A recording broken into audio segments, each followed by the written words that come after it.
Hey everyone, and welcome back to Feel for Free, and thank you for joining us today. This is our fourth segment of How To Tuesday. Here we will be reaching out to different doctors of chiropractic and giving them a situation that DC2B could eventually stumble upon. We want to be able to give you an archived database of videos with different scenarios so that if you need help articulating chiropractic in different ways, you'll know how to approach it. However, today we have a little twist. Today we will be talking with Brendan Scollum's bride about the how to approach an outpatient clinic. I have been hearing through the grapevine that some knowledge around clinic is much needed. So let's kick this officially off. Welcome and thank you for being tonight's speaker. Like seriously, thank you. You saved me. Every time you get the spotlight put on you, you always drop nuggets of gold, always behind you picking them up, and I am so excited for the rest of YouTube and all DCs2B and possible docs to see this. How are you doing today? Thank you. You have a good day? Every day's a good day. Every day's a good day. Every day's a good day. Beautiful. So my first question is, how do you approach getting outpatients? That's a good question, especially right now during the COVID era. Getting outpatients can be quite difficult. Really, social media is a prime opportunity. It's pretty much free marketing, constantly just talking tick, going on Facebook, Instagram Live, posting pictures, posting videos, just talking about health. There's a vast network out there that's easily accessible and for free. And right now people are inside and doing, just a lot of nothingness. They're on their phone a lot. So it's just really easy access to just talking tick. And typically, asking questions. People have questions about chiropractic. Post that on your story. Get questions. Are interested in understanding more about generally, even talk about chiropractic, just talk about health in general. Especially right now, people are very interested in what the body immune systems so that we can be more resilient to you can start serving them. Beautiful. So with that, once you get your outpatient, right? Obviously you're communicating chiropractic to them, but how do you communicate chiropractic to them in a form that resonates to their family? How are you getting their family members to be brought into outpatient? Yeah. Well, first you got to know what the values are of your people. A lot of, if you're talking about families, like being able to spend time with your family, if you're a grandparent or even a parent of sorts, you want to be able to play with your kids for as long as possible. You want to be able to be active in their life for as long as possible. So if talking about health, talking about what's important to them, you got to find out what is important to them first. And then from there, you relate chiropractic and how chiropractic, serves the human body by allowing to function at its highest capacity, depending on that person and where they are at physically, mentally, emotionally, letting them know that chiropractic helps restore your innate ability to heal and express who you are authentically, and relate that back to what is important to them. Is it being with their kids? Is it, maybe playing their recreational sport? Is it being able to just take a walk outside? If that's what's valuable to them, or is it be able to sit comfortably and watch their favorite TV show? Whatever is important to them, like relate chiropractic back to that. And at the end of the day, results show. So your ability to get results, and the people will see that, and they will refer people to you if you're able to serve them and get them to that optimal state of being. That's awesome. That's a good point. That kind of sounds like a chiropractic lens to me. Being able to, to view through a different perspective, right? Yeah. So what can students basically focus on to allow a smooth transition from student clinic to outpatient clinic? Yeah. Well, okay.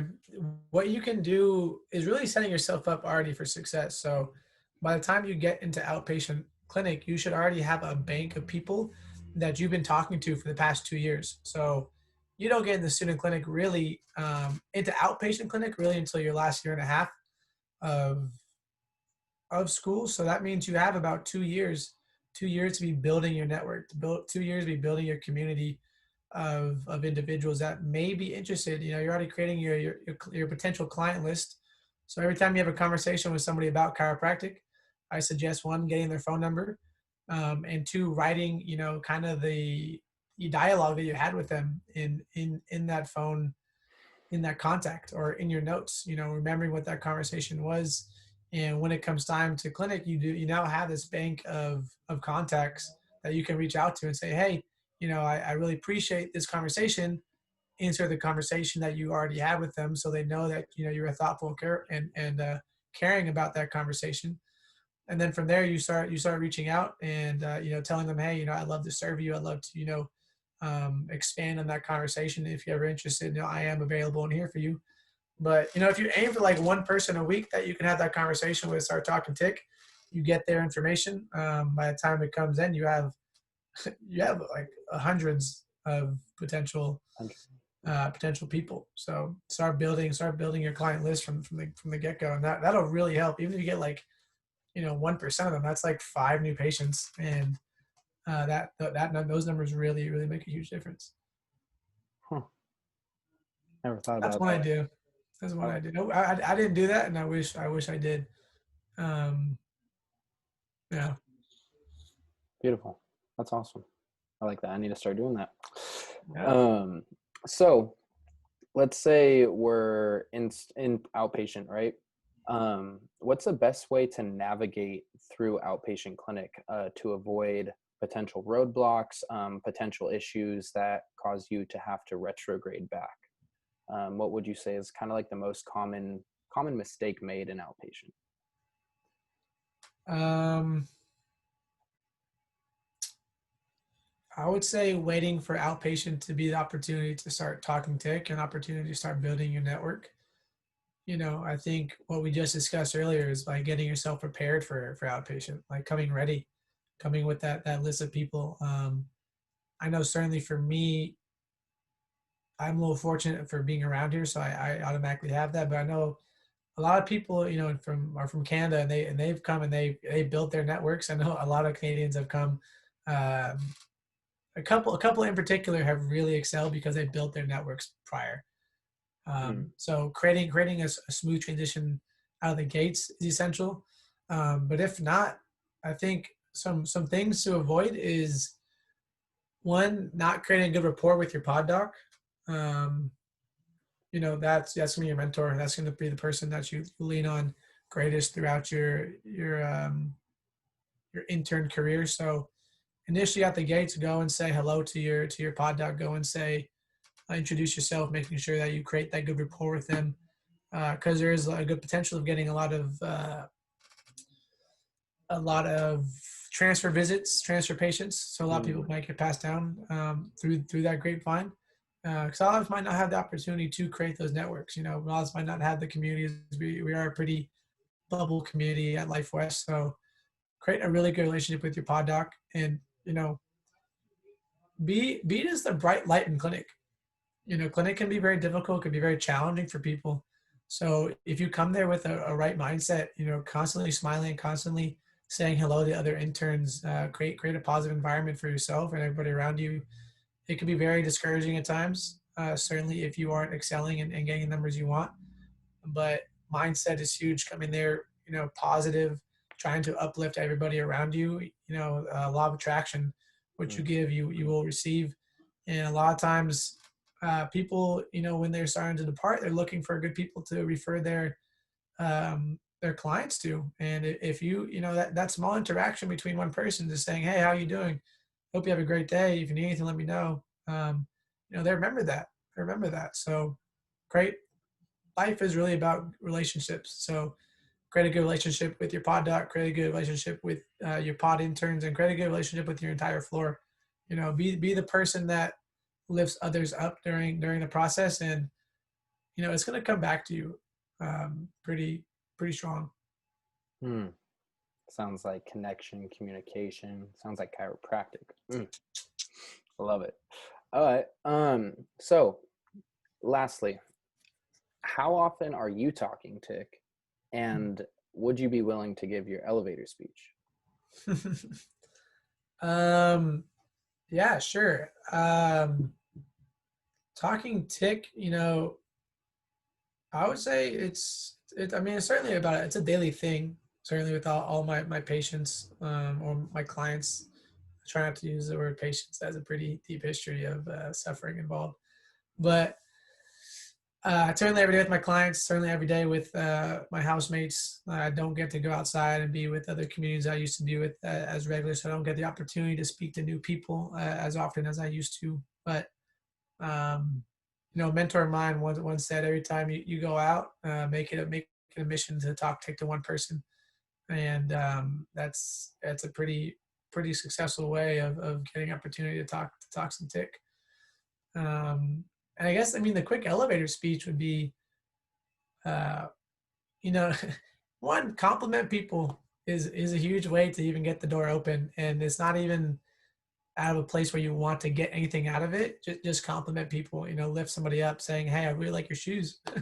I love shoes personally. I also love hats. So if I see some dope pair of kicks or some fly hat, then I'll say, "Hey, that's a dope hat," or "Hey, I love your kicks today," and they'll say, "Oh, thank you." And then open the doors like, "Oh, what do you do, by the way? Why do are you allowed to wear hats like that? Because I wish I could wear my hat when I'm adjusting, but sometimes it could be a little unprofessional." And like, "Oh, what do you mean you can't wear hats when you work?" I'm like, "Oh, I'm a doctor of chiropractic, or I'm an intern of chiropractic, so it's sometimes it's frowned upon wearing hats." And then that kind of opens the door. And typically after that, I'll ask them, what do you do? Oh, what does you do actually? And then open the door, always ask more questions, and then you give answers to kind of get to know people. But when they do open that door back, say, "Hey, well, what is chiro? What do you do as chiropractor? I've always been curious." And I say, "Oh, really? I just allow and help people to express who they are, and health, whatever health may be for that person. And I do so by adjusting their spinal column, and helping that brain and that body communicate properly. Because I'm sure that the most important part of our body is our brain. Like, it's what differentiates between us and every other living creature, is our ability to adapt and to regulate all the things in our body, like my ability to talk to you right now while also digesting the food I just ate, to do and to breathe, and to my heartbeat. Like, all these things are going at the same time, and it's all because of my brain. So I just make sure that brain works good, and I do it through the spinal column.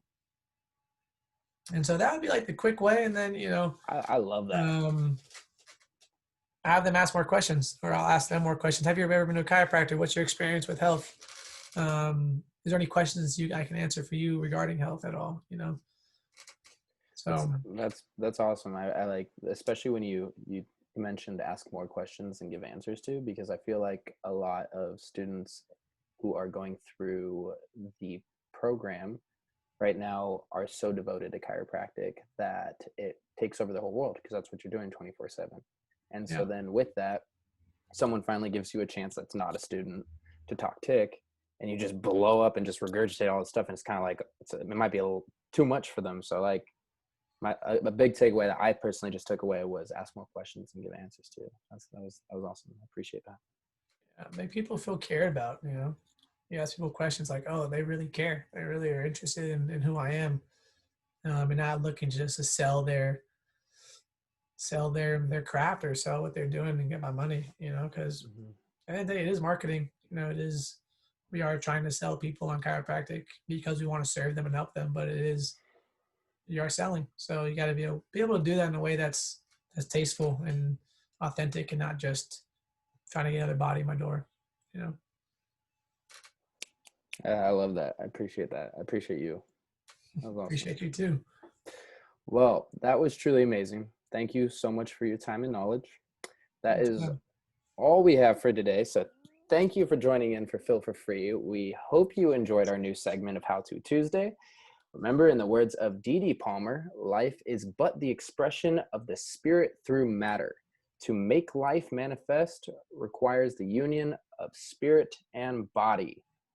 If you turned in prior, that sounds like some principles to me, but I'll let you guys differentiate that. That's all we have for today. Thank you again for joining us here on Phil for Free. Tune in next week. Peace. Peace.